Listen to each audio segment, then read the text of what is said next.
आज डॉक्टर साहब इसके बारे में बताएंगे। आज विश्व अर्थराइटिस दिवस है, जो प्रत्येक वर्ष 12 अक्टूबर को मनाया जाता है। वैसे हिंदी में इसे गठिया दिवस बोला जाता है।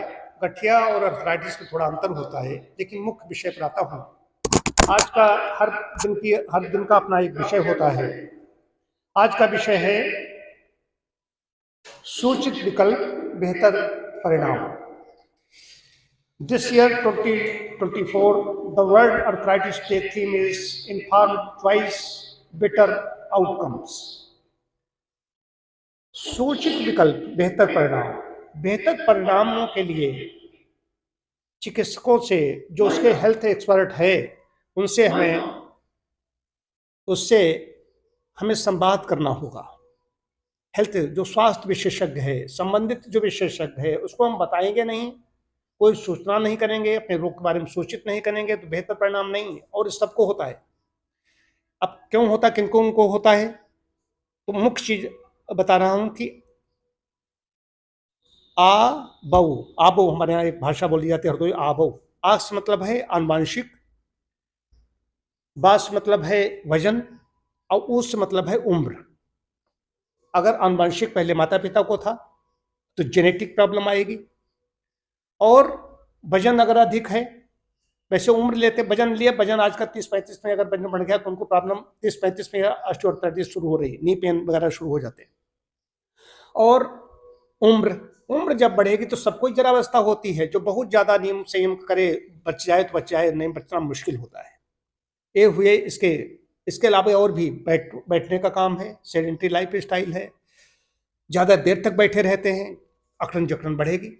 इसलिए बीच में कहा गया, बीच में उठना चाहिए आदमी को। ज्यादा लंबी सिटिंग किसी के लिए नहीं है, स्वस्थ व्यक्ति के लिए भी लंबी सिटिंग नहीं है, अत्यासन मना किया गया है। तो ये हुए कारण। लक्षण क्या है, दो चीजें इसमें आएंगी, ऑस्टियोआर्थराइटिस और रूमेटॉइड अर्थराइटिस। ऑस्टियोआर्थराइटिस में जो हमारे टिश्यूज हैं, कार्टिलेज हैं, इनका जनरेटिव, उनके वहां पर क्षरण होने लगता है, घिस जाते हैं, तो हड्डियां, ये घिस गए तो हड्डियां आपस में रगड़ने लगती हैं, ज्वाइंट रगड़ेंगे दर्द होगा। और रिमेटॉइड अर्थराइटिस में होता है, ये ऑटो इम्यून डिजीज है। इसमें जो हमारी इम्यूनिटी होती है, रोग प्रतिरोधक क्षमता होती है, भ्रमवश भूल में अपने ही शरीर को खाने लगती है, तो उसमें ये रियोमेटिक प्रॉब्लम शुरू हो जाती है। छोटे छोटे ज्वाइंट्स होते हैं, इनमें समय कहीं देखा होगा, हड्डियां मुड़ने तक लगती हैं।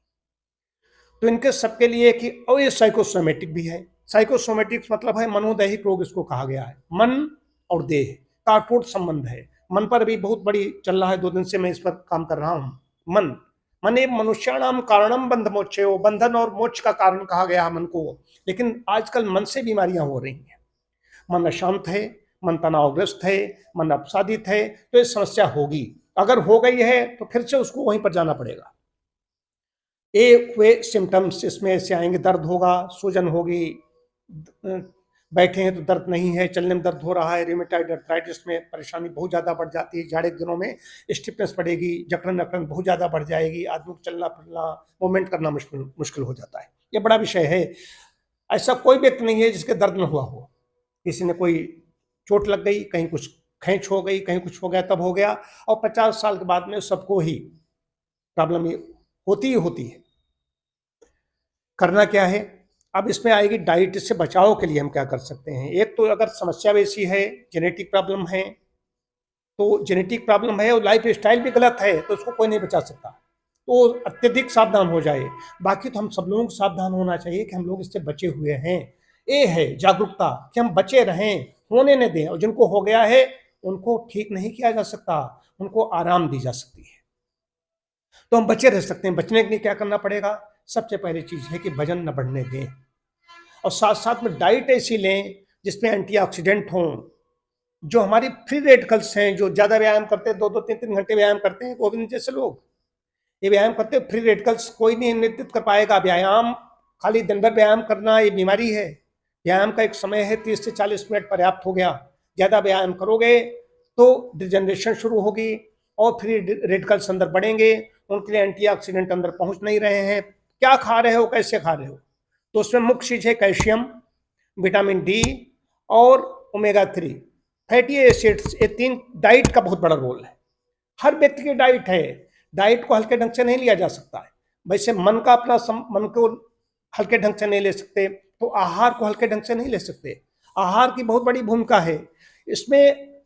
हम स्वस्थ हैं, स्वस्थ रहते हुए भी कैल्शियम प्रधान भोजन हमारा होना चाहिए कि हड्डियों का उस सारा सब बने calcium, vitamin D. Vitamin D नहीं होगी तो कैल्शियम प्रधान भोजन लोगे भी तो शरीर उसको अब्जॉर्ब नहीं करेगा।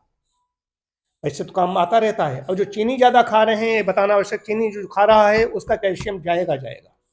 हम ऐसे ऐसे लोग जानते हैं दोनों कूल्हे टूट गए, दोनों कूल्हे टूट गए, बाकी उनको डायबिटीज नहीं इसलिए टूट गए, उन्होंने मीठा ज्यादा खाया, हड्डी का कैल्शियम गया और टूट गए। और यहीं पर प्रॉब्लम, कूल्हे हैं, घुटने हैं, रीढ़ है, हाथ है, ज्वाइंट्स, जहाँ ज्वाइंट्स मतलब जोड़, जहाँ पर हड्डियां जुड़ती हैं जाकर, जो मोड़ होते हैं हमारे जोड़ होते हैं उसको, उनमें प्रॉब्लम्स होती है, ऑस्टियोआर्थराइटिस।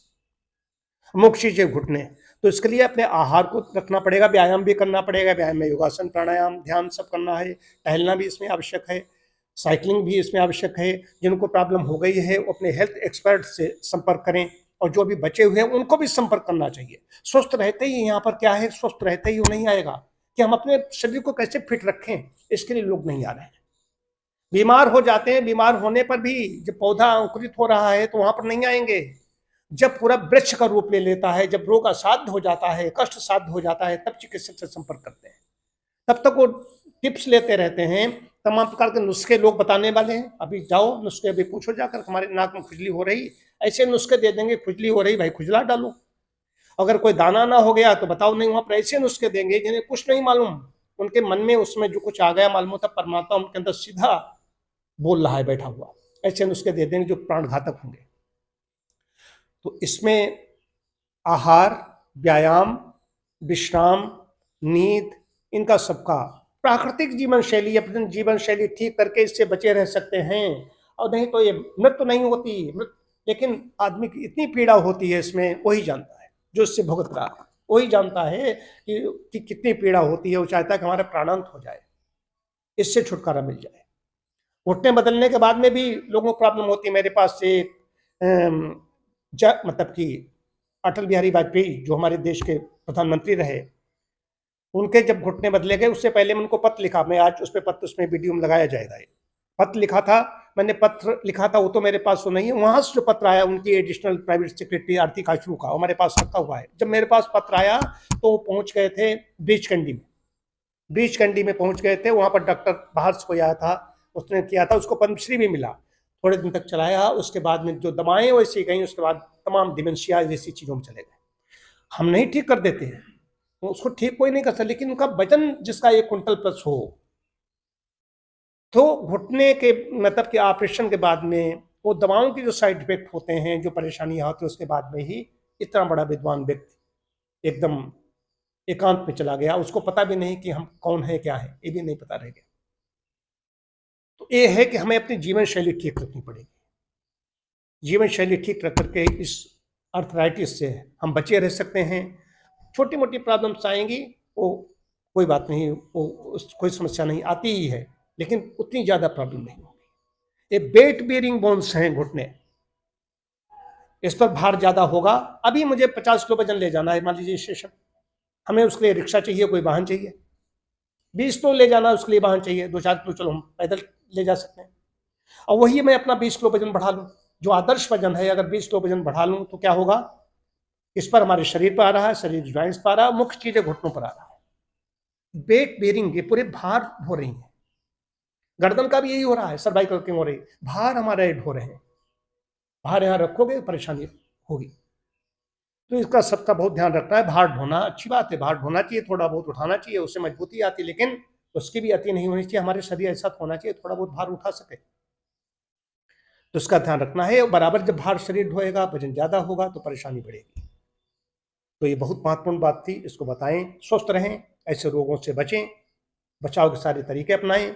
अगर परेशानी हो गई है, जिन्हें हमारे घर में बूढ़े बुजुर्ग जो हैं, तो उनके लिए आराम देने के लिए जेनेटिक केयर की बात कही गई है, हम लोग उसकी भी बात करते हैं। उसके ऐसे उपचार उनको दिए जाए जिससे उनको आराम मिल जाए। बहुत बहुत धन्यवाद, आप सभी ने सुना। जय हिंद, वंदे मातरम।